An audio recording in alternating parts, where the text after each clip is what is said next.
Hey there, shortcuts. This is video one for week of July 23rd. I think it's our 26th price list of the year. And it's an interesting one. This is the genre list. So I've got soul and funk, jazz, heavy rock. What else? Some post-punk, some Aussie as well. So, as always, this price list will go out at 9 p.m. this Wednesday, the 23rd, at 9 p.m. Sydney time. If you would like to be on the price list, drop me an email, shortcutsrecords@gmail.com. Okay, very unusual kickoff record here. Unusual sleeve, unusual story, fantastic record though. This is the rare 2014 repress of the 1973 funk soul kind of crate digger classic called Skull Snaps. So I just want to show you the label. I've got a few copies of this record. This copy is absolutely pristine. There it is. Skull Snaps, A and B. Absolutely fantastic condition. Now, it's got a more generic sleeve, but you can see there, and I'll read some of this to you. Skull Snaps contains classic dope beats from back in the days, and that is because this is one of the most sampled records in terms of hip-hop drop beats ever. There's one track in particular that I'm going to highlight, and it's the final track on side one called It's a New Day. But there are quite a few examples through the record where the likes of the Far Side, Biggie Smalls, bunch of really interesting Old Dirty Bastard have all sampled bits of Skull Snaps. So why would that be? Well, Skull Snaps were a very short-lived, highly influential soul funk band, but very short-lived, only one album, and the identity of Skull Snaps was unknown for decades. The album was released in 1973, but the revelation about who was in the band and who, their links to previous soul bands was only made in interviews done with the members, Irv Waters, Sam Cully, and George Bragg in the 80s and into the 90s. And subsequent to that, there was a push to re-press the album, re-release the album. And there were these types of releases done. There's been a few more recent ones. The recent ones are kind of bad. I mean, I bought one. They're really not good. This one sounds great. It is a rugged, tight, packed with kind of streetwise grooves classic, and kind of interesting socially conscious lyrics too. You can hear the influence of James Brown. Not so much the psychedelia of Funkadelic or Parliament, more the kind of grooves and the grit. And it really sounds like it could have been a blaxploitation movie soundtrack. I'm Your Pimp, for example, which is the opening track on side 2, just sounds like it should be the opening theme to a movie. Trespassing, fantastic record. There are some soul ballads that kind of unexpectedly pop up, and they kind of, I don't know, I suppose it stops the album being completely pigeonholed. But really, we're talking about a sacred text when it comes to hip-hop production. And, this is a really cool example of it. It's a fantastic record. Please give it a listen if you haven't done. As I said, Gangstar, Farside, ODB. You will hear little bits of hip-hop beats and this kind of 70s pulp fiction feel. It's very cool. Yeah, I love it. I love it, love it, love it to bits. I think it was mid-90s actually when the identities of the band came up. It was an interview with a magazine. So yeah, if you want to go back and explore Skull Snaps and their earlier band, the Diplomats, who were equally great and very hard to find anything on. So how do you follow Skull Snaps? Well, I think you follow it with one of my favorite jazz soul records, and this has been on the list before. The feedback I've got from people who've listened to this record is just great. This is Backlash by Freddie Hubbard. This is the Japanese Atlantic Press in utterly fantastic condition. 1967 this was recorded. Hubbard kind of moved to New York in the 50s, and that period from kind of 57 to 67 is pretty sick. I mean, he had an unbelievable run of records in that time with legends like John Coltrane, Art Blakey, Herbie Hancock.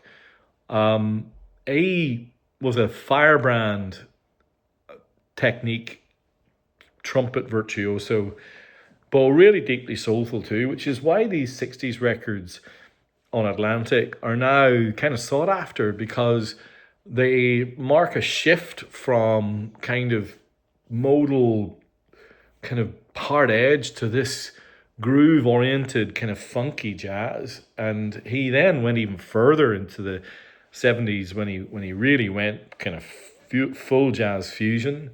I like it. I like the mix of the jazz and soul and the grooves. It makes me smile. Echoes of Blue, great song, which is the final track on the album, and the title track is amazing as well. I just love it. I think it's a really, really, really kind of accessible groove heavy jazz record. And if you like that type of thing, there's also this, what I would call kind of Latin funk feel that kind of invested in this record, and so that's why you will see lots of tracks from this record, if you get it and you get to know it, pop up in compilations, particularly these kind of soul groove DJ sets from the 80s that were really popular in the UK, and you can pick them up quite cheaply now, and they're really good. If you ever see them, grab them, they're fantastic. But you will see Freddie Hubbard on there, and often tracks from Backlash. Let's go back in time a little bit. This is Wynton Kelly. Now, I was introduced by Wynton Kelly by Dom, who's part of the club, and I hope you know who you are.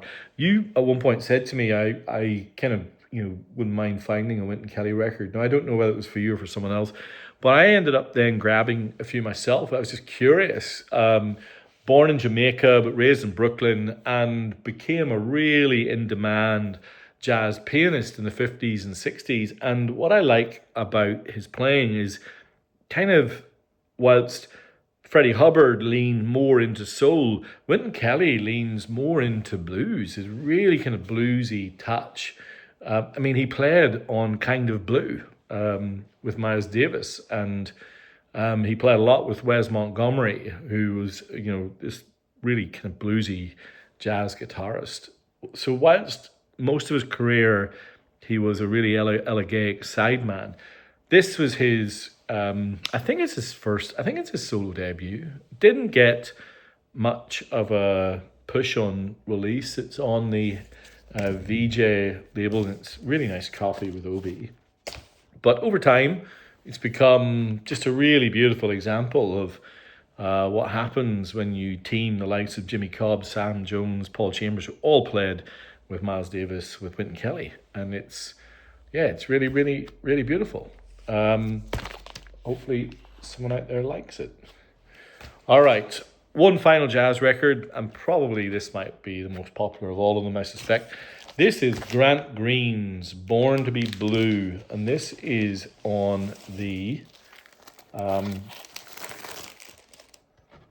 Blue Note label, and you will note here that says not for resale. So this is the promo version. And the notes that I've been given by the folks in Shinjuku are that this has never been played.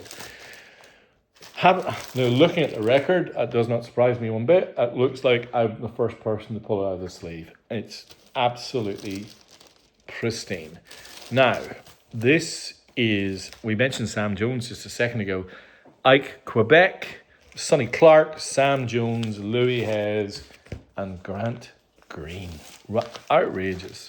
Now, this was recorded in 1962, but was never released by Blue Note until 1985. So, it's kind of surprising because Grant Green was this beautiful, fluid, soulful guitar player from St. Louis, and his contributions to Blue Note ranged from proper blues-drenched hard bop all the way to spiritual jazz and eventually into funk. And those records are really interesting. But in 1962, this was recorded, and I can tell you now, inexplicably, it was shelved. It's a dream band. I mean, it's an absolutely unbelievable band. Grant Green, Ike Quebec, Sonny Clark. What? What it is this really rich in tone, intimate kind of waltz between Grant Green and Ike Quebec. And you all know how much I love the Ike Quebec album, Blue and Sentimental. I don't think this album quite delivers to that level. In fact, to my mind, pretty much no album does. But Born to Be Blue, My One and Only Love, are absolutely stunning. I really like Count Every Star as well. Grant Green is not really considered to be ballad heavy kind of player, but when you've got Ike Quebec, who's an absolute master at ballads, then it really works. And so I don't know, it's inexplicably only got a few releases. It's a promo copy. I don't know. If you don't know it, it is well worth exploring. It was recorded in the Van Gelder studio. I thought initially maybe it was because it was recorded in some unusual setting, but it really wasn't. Very, very mellow, cool, late night record. And one of the sad things about it is that Sonny Clark, who's a Blue Note legend, this was amongst his final recordings because he died, I think it was 2 weeks after this session wrapped, of a heroin overdose, which is just sadly quite a common story for that period of jazz. All right, I'm going to pivot to not completely out of jazz, but I'm going to go to one of my favorite hip hop bands that happen to really embrace jazz, and that is the Jungle Brothers. Now you will notice this is still in its shrink wrap. This is the Jungle Brothers debut album, Straight Out the Jungle, 1988. We're talking absolute hip hop royalty here, as far as I'm concerned. The New York trio, Mike G, Africa, Baby Bam, which is a play on Africa Bambaataa, DJ Sammy B, who I think is probably the genius behind this. This is probably one of the holy triumvirate that made up most of the Native Tongues collective, and the other two are De La Soul and Tribe Called Quest, who, for me, are absolute royalty. And I think Jungle Brothers are deserve to be in that upper echelon as well. Now, these guys are much more Afrocentric, very positive, eclectic, random songs as well. It arrived with very little fanfare and does not have the same kudos as, some of the great De La Soul is Rising, or, some of, pretty much every Tribe Called Quest album. But I love it. There's a group that samples Sun Ra. It samples Mandrill, so you've got that kind of funk vibe. Samples Kraftwerk. It samples James Brown. It's very playful, very confident. You will definitely hear the De La Soul vibe, but maybe not quite as chilled and kind of not quite the drug haze of De La Soul. But I love it. I'll House You is one of the first kind of hip hop house crossovers. It's been chopped up and looped by DJs for decades, and rightfully so. It's super fun. And yeah, this, I'm pretty sure this is a UK press. Let me double check. I'm almost positive it's a UK press. It's in amazing condition. As I said, still in the shrink. It looks perfect. Interestingly, I've been asking the folks in Shinjuku for copies of this record for a really long time, and 2 copies arrived at once, which I love when they do that, because that means I get to share one with you folks. All right, you might know who this is, but you might not know this album. This is Marvin Gaye's Dream of a Lifetime. Interesting that it's got a lyrical content warning. So this is the sad event. This is the posthumous album released after the absolutely horrific passing of Marvin Gaye, murdered by his dad, of all things. One of the most beloved and complex figures in the history of music, I think. He just had a huge comeback with the Midnight Love album, which is wonderful. If any of you don't have that album and you want a copy of it, the Japanese copy is stellar. Just please reach out to me and I'll sort you out. This album was pulled from sessions in the 70s, late 70s to early 80s, and it reflects a man, I guess, torn between his sensual, sexual side and his spiritual upbringing and spiritual hang-ups in some respects. So it's kind of a mixed bag between those two worlds, but it's really funky, certainly risque. That language warning is there for a reason. It has a great single, Sanctified Lady is really cool. Masochistic Beauty, you will hear early Prince for sure. Really beautiful track called Symphony as well.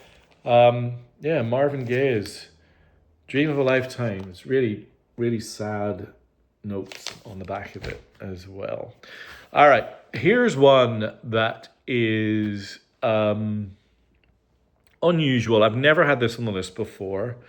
I have a copy on my own shelf, but I found a copy recently and I want to talk about it. This is Van Morrison's debut solo record, Blowing Your Mind. This was recorded and released in 1967. Now this is the Australian World Record Club special release, which was released at the time, and it's in lovely condition, and it has this unusual label.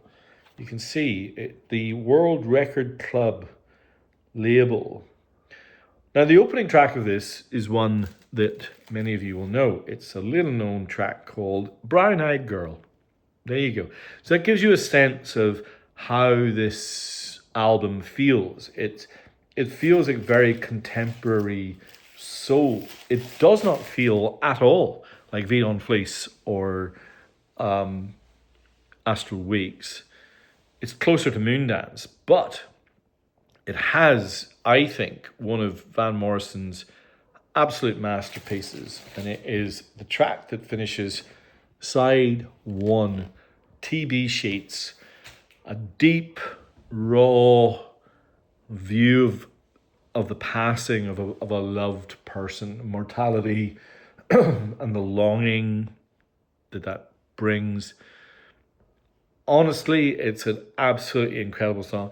And it is on that song that you can hear where Van Morrison goes. It is, he's such an ornery git. He released a bunch of things saying he hated the album, he hated how it sounded. He said it was too slick or some such nonsense. It is really groovy. It is kind of 60s psychedelic places. It's amazing, and As I said, worth it for TV sheets alone. But then you've got Brown Eyed Girl, and on side two you got Spanish Rose, Roro Rosie, and the last track on side two, Midnight Special, I think is really, really great. All right, I'll keep pushing on. We have some reggae. We got Bush Doctor by Peter Tosh, 1978. Again, lovely condition. This is, I'm pretty sure this is the Aussie first press. You'll never find one in better condition. It's absolutely pristine. The firebrand of roots reggae, and this is one of his most popular albums, one of his most polished. You know, he's a long way from the militant early Wheelers sound now. And, you know, it's got Mick Jagger on there. And I tell you what, it doesn't embarrass. It's actually quite cool, the Mick Jagger tune that he does with him. It was, yeah, I guess minor commercial success, but I think a really interesting reggae pop crossover moment. And that Sly and Robbie rhythm section is just undeniable.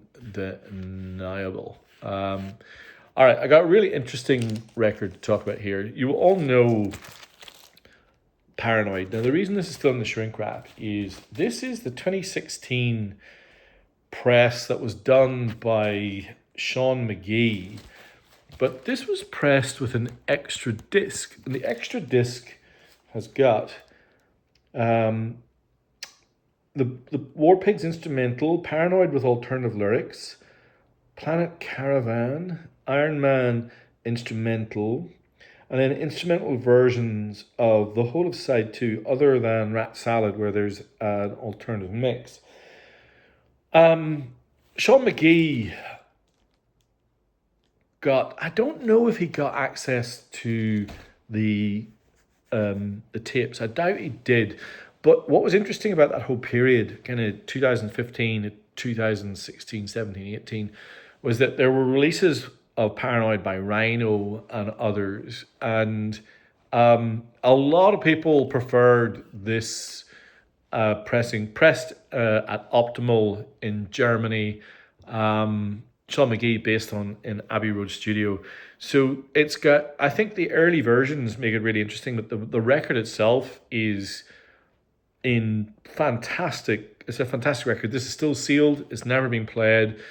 It's out of print now. It's climbing in value. Worth grabbing if you love the Sabbath and want to hear some other versions of their classic Paranoid. All right, a couple more to go. This is Recent Songs by Leonard Cohen. First Leonard Cohen record I've had for donkeys.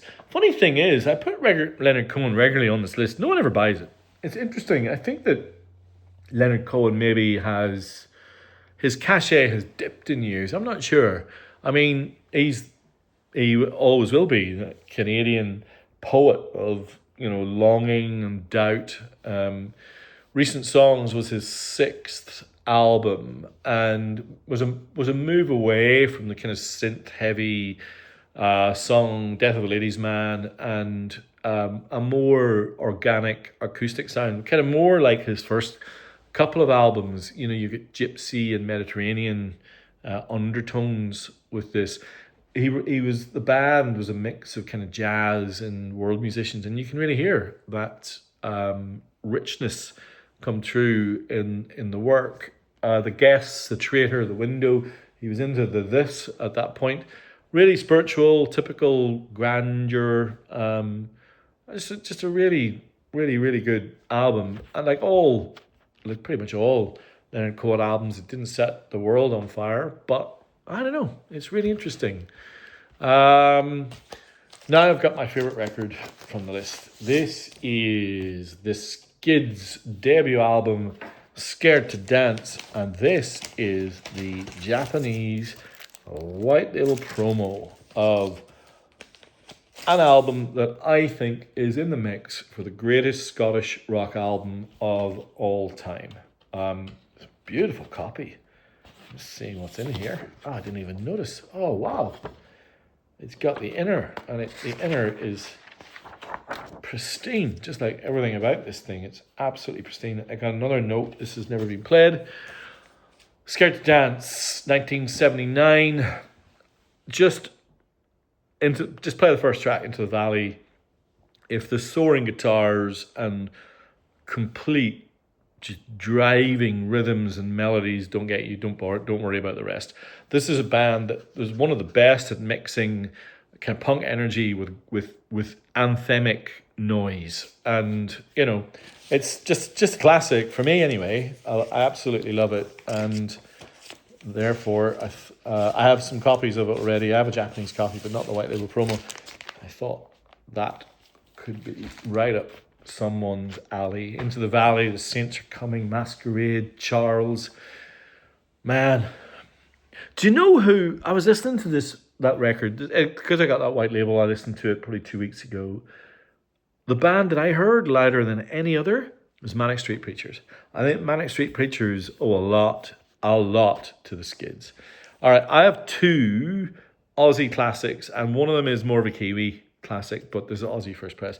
I've got the Die Vinyl's What a Life, an absolutely pristine version with the inner in perfect condition. The record, you will not have a better copy or see a better copy ever. And similarly excellent copy of 1973's Mental Notes by Split Enz. Now this is the original on the Mushroom label and is the gatefold. The gatefold in great condition.